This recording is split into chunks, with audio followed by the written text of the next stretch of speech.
할렐루야. 오늘도 새벽 예배에 찾아오신 성도님들을 주님의 이름으로 축복하고 환영합니다. 이 시간 함께 기도하며 예배의 자리로 나가겠습니다. 함께 기도하겠습니다.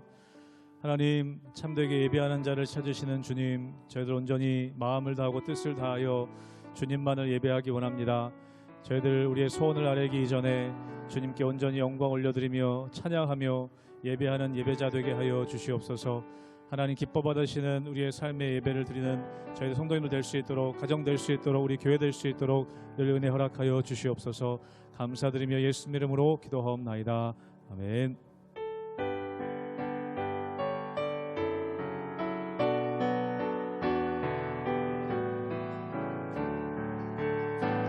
나 주의 도움 받고자 주 예수님께 빕니다. 그 구원 허락하시사 날 받아주소서. 내 모습 이대로, 내 모습 이대로 주 받아주소서. 날 위해 돌아가신 주 날 받아주소서. 큰 죄에 빠져 영죽을 날 위해 피 흘렸으니 주 형상대로 빚으사 날 받아주소서.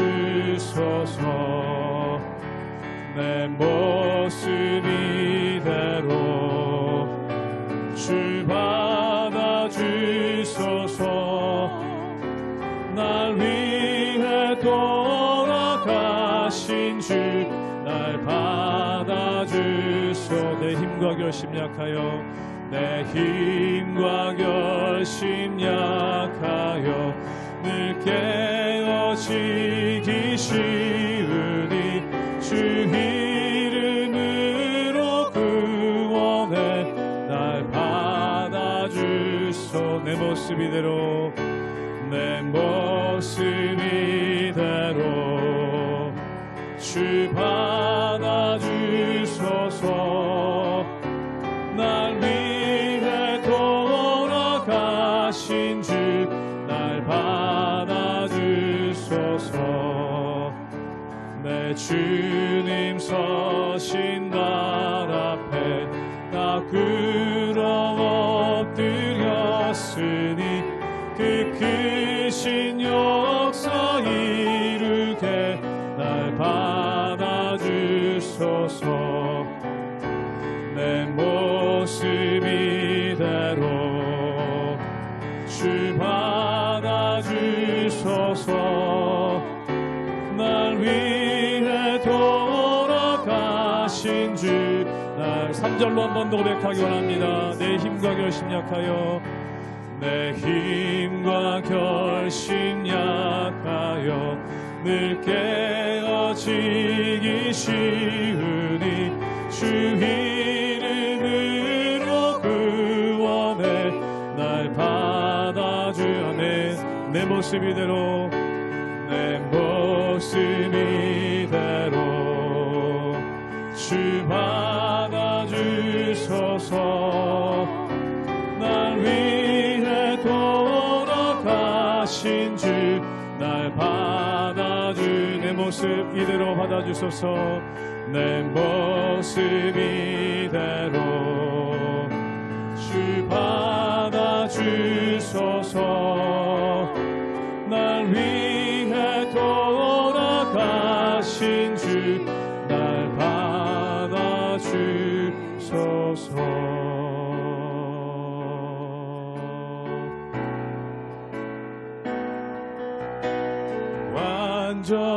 완전하신 나의 예수, 의의 길로 날 인도하소서. 행하신 모든 일 주님의 영광 박영배함니. 완전하신 나의 주님을 고백합니다. 완전하신 나의 의의 길로 날 인도하소서. 행하신 모든 일 주님의 영광 박영배합니다. 예배합니다. 예배합니다. 찬양합니다. 주님만 날 다스리소서. 예배합니다. 찬양합니다. 주님 홀로 높임 받으소서. 완전하신 나의 주, 완전하신 나의 주, 의의 길로 날 인도하소서. 행하신 모든 일 주님의 영광 박영배합니. 예배합니다. 주님 예배합니다. 찬양합니다. 주님만 날 다스리소서. 예배합니다. 찬양합니다. 주님 홀로 높임 받으소. 예배합니다. 찬양합니다. 예배합니다. 찬양합니다. 주님만 날 다스리소서. 예배합니다. 찬양합니다. 주님 홀로 높임 받으소서.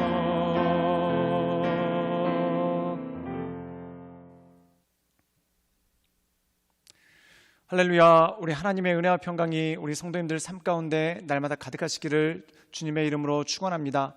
오늘 말씀 가운데 보면 두 가지 역사가 쓰여지게 되는 것을 보게 됩니다.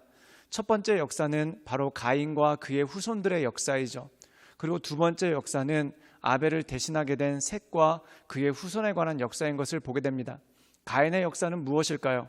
자기를 바라보는 사람, 또한 자기를 위해 사는 사람에 대한 역사가 나와 있고, 셋의 역사는 하나님을 예배하는 사람, 하나님을 찬양하는 사람에 대한 역사가 나와 있는 것을 보게 됩니다. 자기를 바라보며 자기를 위해 사는 사람은 잘 살 것 같지만 그 마음 가운데 두려움이 가득합니다. 그리고 인생 가운데 편안함이 없다는 것이죠. 그러나 하나님을 바라보는 사람은 하나님께서 그 마음을 지켜주시기 때문에 늘 감사함과 편안함이 그 마음 가운데 넘치는 것을 보게 됩니다. 우리가 이 세상을 살아가면 이 세상에 두 종류의 사람이 있습니다. 즉 자신의 영광을 위해 사는 사람이 있고 하나님의 영광을 위해 사는 사람이 있습니다.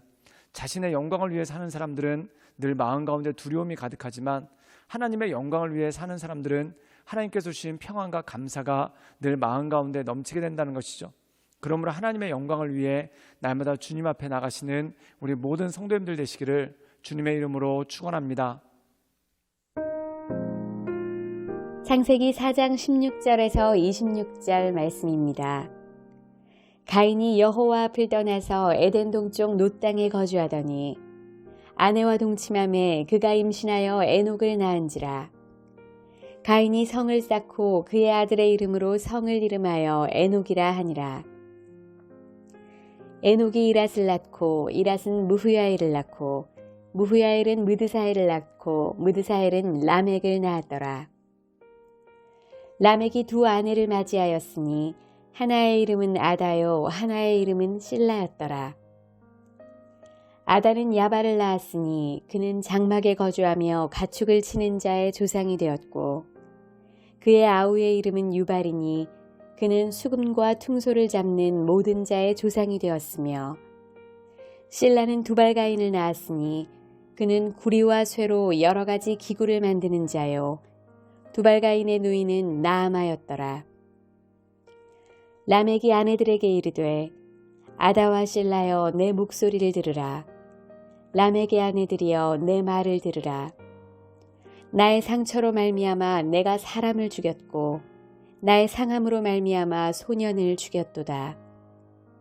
가인을 위하여는 벌이 7배일진데 라멕을 위하여는 벌이 77배이리로다 하였더라.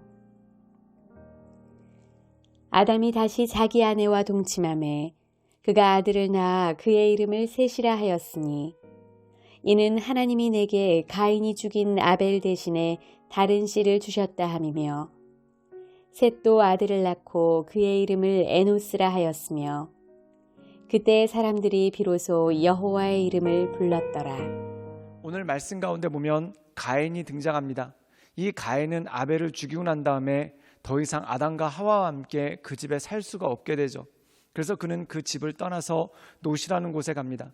그리고 거기서 결혼하고 아들을 낳은 다음에 그 가족들과 함께 어디서 사냐면 성을 쌓고 그 성 안에서 살게 되는 것을 보게 됩니다. 사랑하는 여러분, 왜 성을 쌓을까요? 성을 쌓는다는 의미는 뭐냐면 누군가 나를 공격하기를 두려워하기 때문에, 또한 누군가 나를 정복하러 올 것을 두려워하기 때문에 성을 쌓아서 방비를 하는 그러한 모습이 그 가운데 있다는 것입니다. 사랑하는 여러분, 성의 높이가 높이면 높을수록 그가 얼마나 두려움이 큰지, 또한 그 성벽의 두꺼움이 두꺼울수록 그의 마음 가운데 두려움이 얼마나 두꺼운지를 알 수가 있다는 것이죠. 즉 가인은 아무도 그를 죽이러 오는 사람이 없음에도 불구하고 성을 쌓고 스스로를 방비하려고 했다는 겁니다. 그 이유는 무엇일까요? 그가 자신의 분노로 인해 자기 동생을 죽였기 때문에 다른 사람들도 자기를 죽일 수 있다라는 그러한 가능성 가운데 살았다는 겁니다. 사랑하는 여러분, 사람은 자기 수준에서 생각합니다. 거짓말 잘하는 사람들은 다른 사람들도 다 거짓말 잘한다고 생각합니다. 또한 내가 사기를 치는 사람이면 다른 사람도 사기를 친다라고 생각하죠. 그래서 유유상종이란 말 있지 않습니까? 거짓말하는 사람 주변에는 거짓말하는 사람들만 모여서 서로를 속이게 된다는 겁니다. 즉 가인이 두려움을 느꼈던 이유는 뭐냐면 그 주변에 가인과 같은 사람들이 많았다는 것이죠. 그 의미는 무엇이겠습니까? 그가 죄를 지었기 때문에 죄인들과 함께하는 것에 안도를 느끼고, 또한 죄인들이 그 옆에 있을 때 그들로 인해서 두려움을 느끼는 그러한 모습이 그 가운데 있었다는 겁니다. 그래서 그는 스스로 성을 쌓아서 자기를 보호하고자 했지만 자기를 보호할 수 없는 것, 이것이 바로 그 가운데 있고 두려움이 그 마음 가운데 가득했다는 것이죠. 이 가인의 후손 가운데 라멕이라는 사람이 나옵니다. 이 라멕은 이렇게 노래를 하죠. 우리 함께 창세기 4장 23절의 말씀을 읽도록 하겠습니다. 제가 읽겠습니다. 라멕이 아내들에게 이르되 아다와 실라여 내 목소리를 들으라. 라멕의 아내들이여 내 말을 들으라. 나의 상처로 말미암아 내가 사람을 죽였고 나의 상함으로 말미암아 소년을 죽였노라. 오늘 말씀 가운데 보면은 가인의 후손 가운데 라멕이라는 사람이 있습니다. 이 라멕은 아내를 2명을 두었죠. 그런데 이 사람이 어느 날 아내들 앞에서 노래를 부르는데 그 노래가 굉장히 끔찍합니다. 그게 뭐냐면 내 상처로 말미암아 내가 사람을 죽였고 내 상함으로 말미암아 소년을 죽였다. 즉 사람을 죽이고 난 다음에, 사람을 살인하고 난 다음에 그것을 자기 아내들 앞에서 노래를 부르는 그러한 모습이 그 가운데 있는 것을 보게 됩니다. 사랑하는 여러분, 그렇다면 라멕은 왜 그랬을까요? 그리고 이런 끔찍한 노래를 왜 사랑하는 아내들 앞에서 이 노래를 했겠습니까? 이것을 우리가 곰곰이 살펴보면은 이 라멕이라는 사람 마음 가운데 두려움이 있다는 겁니다. 그리고 다른 사람들을 죽인 것을 자랑함으로 말미암아 내가 이렇게 대단한 사람이니까 나를 함부로 여기지 말아라 라는 그러한 마음이 있다는 거죠. 근데 사람을 죽이고 나서 대적들 앞에 가서 내가 사람을 죽였다, 그러니 니들 조심해라, 이렇게 노래를 부른 게 아니라 아내들 앞에 가서 이렇게 노래를 불렀다는 겁니다. 이 말은 무엇을 의미할까요? 아내들도 못 믿었다는 겁니다. 즉 가족들도 못 믿었다는 것이죠. 사랑하는 여러분, 성을 아무리 두텁게 쌓으면 뭐합니까? 그 안에 함께 살고 있는 가족들을 믿을 수가 없어서 마음 가운데 두려움이 오고 마음 가운데 공포가 오는데, 그 두려움과 공포를 내가 사람을 죽였노라 라고 자랑스럽게 얘기하며 아내들에게 겁을 주는 그러한 모습이 그 가운데 있다는 것이죠. 사랑하는 여러분, 죄가 있으면 두려움이 있습니다. 그리고 성을 쌓아서 그 두려움을 막으려고 해도 내면으로부터 오는 그 두려움은 막을 수가 없다는 것이죠. 그런데 그것과 대조를 이루는 사람이 있습니다. 바로 셋의 후손들이라는 것이죠. 우리 함께 창세기 4장 26절의 말씀을 읽도록 하겠습니다. 제가 읽겠습니다. 셋도 아들을 낳고 그의 이름을 에노스라 하였으니 그때 사람들이 비로소 여호와의 이름을 불렀더라. 오늘 말씀 가운데 보면은 아벨이 가인의 손에 죽고 난 다음에 하나님께서 아담과 하와에게 그 다음 아들을 주셨는데 그 아들이 셋입니다. 그리고 셋은 아벨과 같이 하나님을 예배하고 하나님을 찬양하는 사람이었다는 것이죠. 그리고 그의 아들 에노스 때가 되었을 때 사람들이 비로소 여호와의 이름을 불렀다. 이것은 무엇입니까? 에노스를 통해서 사람들이 하나님을 예배하게 되고, 또한 에노스를 통해서 사람들이 하나님께 감사의 영광을 들리는 그러한 모습이 그 가운데 있었다는 것이죠. 사랑하는 여러분, 자기의 영광을 위해 사는 사람들은 그 두려움을 다른 사람을 협박함으로 말미암아 상쇄해 보려고 애씁니다. 그렇기 때문에 그의 입은 언제나 폭력적이고, 또한 그의 삶은 거칠죠. 그런데 그의 안에는 굉장히 큰 두려움이 있는 것을 보게 됩니다. 그러나 하나님을 예배하는 사람은 그 마음 가운데 감사함이 있고, 또한 다른 사람들까지도 하나님을 예배하게 함으로 온전한 삶을 살아갈 수 있는 힘과 능력이 그 가운데 주어진다는 것입니다. 그러므로 오직 하나님만을 바라보며 하나님께서 기뻐하시는 온전한 예배자로서의 삶을 살아가시는 우리 모든 성도님들 되시기를 주님의 이름으로 축원합니다. 함께 기도하시겠습니다. 늘 언제나 살아서 역사하신 주님, 우리가 날마다 주님을 예배하며 주님을 경배하며 하나님의 거룩한 보좌 앞으로 나갑니다. 내 위세를 드러내려고 하지만 그 마음 가운데 두려움이 커서 자기 아내들을 모아놓고 협박의 말을 하는 그러한 인간의 연약함이 있는 것을 보게 됩니다. 그러나 나와 내 집은, 그리고 나는 오직 여호와만 찬양하며 경배함으로 주님께서 주신 담대함과 평안함을 가지고 이 세상을 살아갈 수 있도록 주님 역사하여 주시옵소서. 예수님의 이름으로 감사하며 기도드리옵나이다. 아멘.